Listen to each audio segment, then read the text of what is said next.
Har'a likkii walitti himnaga. Dhiisaa shamarran biyya Arabaa hin boosisiinaa. Isinitti hafu jennaan diddan miti. Dhiisaa isinitti hafu lakki. Gurbaan isin suuraa asirratti argitan kuni Baharaddiin jedhama. Maqaan isaa kan inni jiraatu Dubaayidha. Baharaddiin Kadiir. Hawaalaan hojjedha jedha ijoollee baay'eedhaani.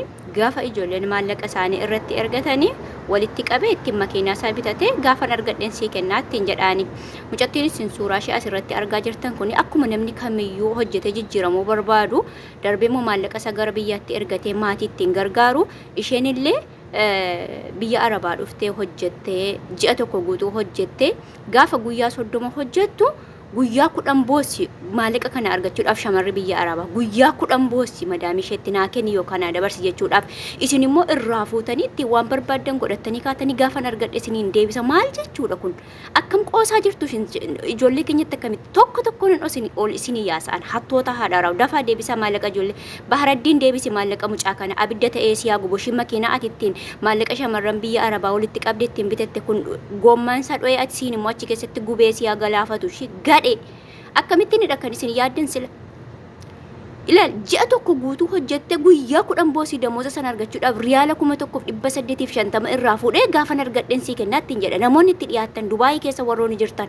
aayidiin isaa hin jira lakkoofsi bilbilaa isaa guutummaan isaa hin jira mucaa kana maallaqa mucatti kana akka ni deebisu godha akkamittiin obboleettii kee akkas goota akkamittiin mucaan isin amananii gaafa isinitti kennan akkamittiin kan isinii akkamitti isinii nyaataaf akkamittiin waan kan biraarra isinii oola waan kun dhiisaa isinitti haafu lakkisaa Isa isinitti haafu isiniin jenne isin kadhannee dadhabne miti tokko tokkoon ol isin guurra gaabaran ol isin guuruun isin nyaattan malee namoonni akkamittiin ergachuun nurra jira akkam goonu maal goonu jettan immoo isinitti himeeraan inni akka fedha keessaniiti namoonni baay'een immoo ammallee irra deddeebi'ee kana utuun isinitti himuu suuraa ijoollee utuun isinii ergaa jiru fuutanii isaanumatti ergitanii warri nyaatamaa jirtan kan keessan immoo na kolfisiisa.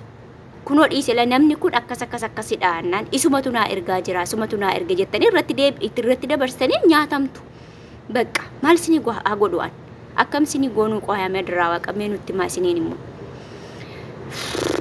nama cinqituu dhugaa baay'ee nama cinqituu hundaafiyyuu sanas ta'e kanas Baharaddiin deebisi maallaqa ijoollee dafii deebisi walitti dhiyaatan maallaqa mucaa kana irraa fuudhaa deebisaa fi hagalchuuf maal abbaa uummata cinqiin kun tokko lama sadii jedhan ol isinii baasaan uummata hattuu warra Dubaayii keessa maallaqa ijoollee shamarran biyya Arabaa Saawud Arabiyaa irraa saamaa jiran tokkoon warra biyyoota biraalee Joordaan irraa eessarraa warra isin saamaa jiran tokkoon ol baasa.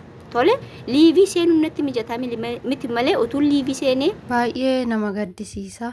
Harka fuudhee akkam jirtu jaalatamtoota kabajamtoota hordoftoota keenya jirtu fayyaa keessanii nagaadhaa galata rabbii annagaa kootii isiniin jedha bakka jirtanitti nageenya waaqayyoo isiniif isaa baay'atu.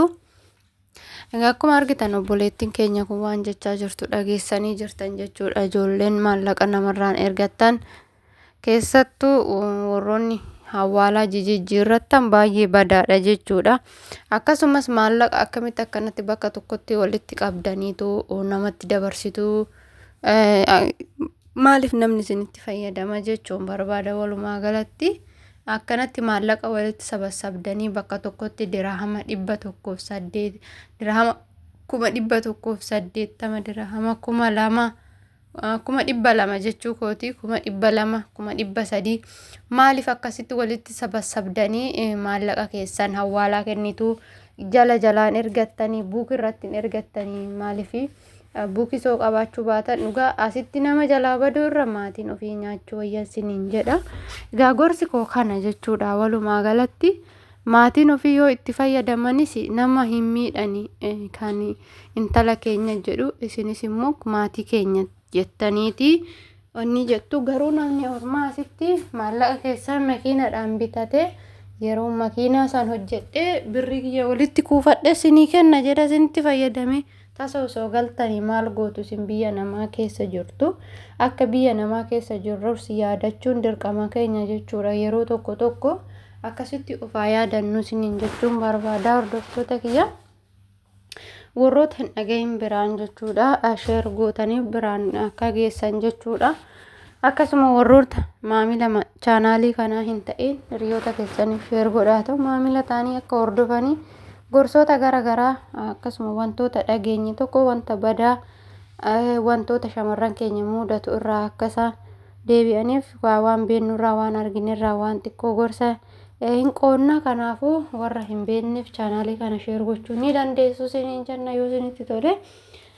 Kanaafuu maallaqa keessan bakka tokkotti akkanatti walitti qabdanii maaliif itti kennitu? Akkasumas immoo obboleessi birrii ijoollee kana fuutee makiinaan bitattee ofii keetii jireenya gaarii ittiin jiraachaa jirtu kun maaltu sitti dhagahama siin jechuun barbaada. Yeroo baay'ee ijoolluma Oromootitu kan ijoollee keenya nyaatu dhugaa irra caala warra afaan keenya hin beekneetu dhugaa isaantu namaaf naanatti fakkaata. Maaliif dhugaa ani amma waggaa afurii haga amma hawaalaa tokkichaanan ergadha. Innis immoo afaan Oromoo osoo hin ta'in saba biraati garuuti maallaqa kiyya kuma kana hundama mucayyoon tunti kennite kana caalayyuu osoo itti kenne naa galcha jechuudha. Dhugaa dubbachuu fi maallaqa isaa ofii isaatii galchee raawwatee dhufe narraa fudhata jechuudha. Maallaqa isaayyuu gaafa jedhe ji'a ani bakka tokkotti jechuudha hanji'a kaanti san akkasii bakka tokkotti dhufee fuudha jechuudha. Ani garuu ergiin jedhaan inuma erga jechuudha. Haala saniin ergachuu hin dandeessu maallaqa keessanii jechuun namni akkasii hin jira jechuu kooti. Walumaa galatti namni wal qixaa miti. Namni kaan qoratamee too wanti irra gahamee baramu tokko hin jiru. Ilma namaa yoomiyyuu qoratanii bira gahuu hin danda'an. Gubbaa yoo laalan gaarii fi wanta namaa nama fakkaata keessan garuu inni kan hojjetu kan biraati jechuudha.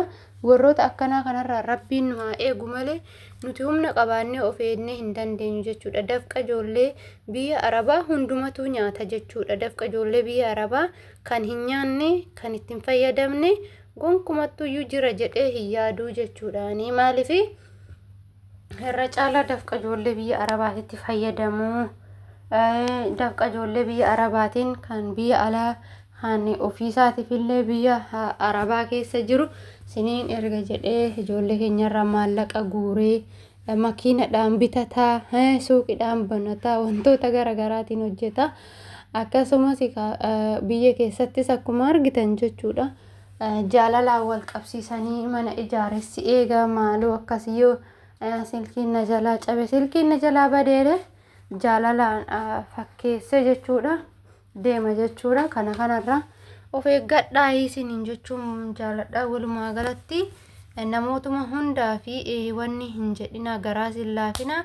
Akkasuma namootuma hunda amantanii maallaqa keessan kana hunda ittiin kennina. Akka amma mucayyoon tun jettu yoo ta'e maallaqa guddaa isaan jechuudha. Ijoolleen kun garuu bakka tokkotti walitti qabanii namni tokkichi hagana walitti hin qabatu jechuudha. Yoo huqqubii ta'e malee amma fakkeenya huqqubii kana yoo walitti buusanii kana buusuu ni danda'u. Garuu kophaa ofiitti maallaqa kana hunda ittiin kennitu kan huqqubii jechuudha. Sinii hojjedheen jira yeroo darbe keessa viidiyoo wayii risiitii feekii erganii risiitii feekii saniin dhufanii maallaqa ishii irraa fuudhan jechuudha. Mucayyoo akka ishiin huqqubii ijoolleen akka huqqubii nyaatanitti mucayyoon tokko akkasumatti kan huqqubii nyaatte ishiinis hundi isaanii isaan hundi isaaniitu mana ijaazaatti taa'u. Mana ijaazaatitti deebi'anii isaan birrii harkaa qaban kun nu harkaa baddi nu ergamtu jedhanii birrii sabasabanii itti kennanii akkasitti birrii sun jalaa badee jedhe viidiyoo waa'ee risiitii sobaa hojjedhe tokko irra deebitanii laaluu ni dandeessu jechuudha. Gara gadaanutti maaliif waa hedduu irraa barattu jechuudha. Achirraa tokkoffaa irratti kan orijinaalaa fi risiitiin orijinaalatii fi risiitiin foorjidiin ni beeksisa jechuudha. Risiitii foorjidiin guyyaa itti maallaqni sun galee hin himu. Risiitii foorjidii hin taane immoo orijinaalli guyyaa itti maallaqni sun galee ni hima jechuudha. Akkasiin isiniin jedha. Kana irra deemtanii chaanaalii keenyarra wantoota akkasii kana yeroo baay'inaa irra deddeebinee hojjenna waan ta'eef ilaaltanii hubattanii gorsa kana fudhattanii akka irraa of eegdan isiniin jechuun asumaan affeerraa kooti jechuudha. Maaliif har'arraa badii kanarraa yoo waliin deebisin yoo waliif sheer godhaa dhageeffattanii qofa hin dhiisinaa jechuudha. Waliif sheer godhaa nama kanarraa illee namni akka of eegu jechuudha. Namni kun Dubaayii keessa jira jechuudha.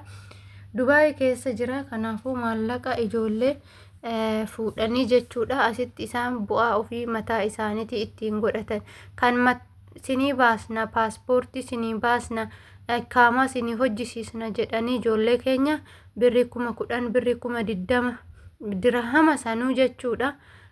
Birrii baay'ee irraa fuudhanii paaspoortii birrii 2,000 3,000 akkas irraa fuudhanii ijoollee baay'ee osoo paaspoortii hin baasiniif haga amma teechisaniiti jiru jechuudha.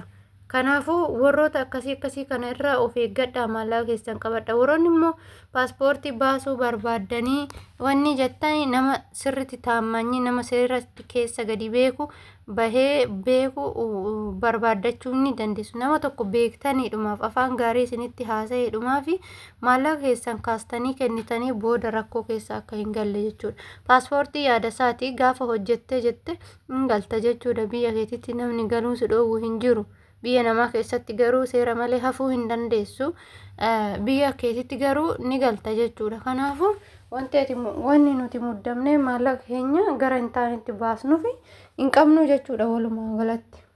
Kanaafuu akkasii isiniin jedha warroota akkanaa kanarraa of eegaa.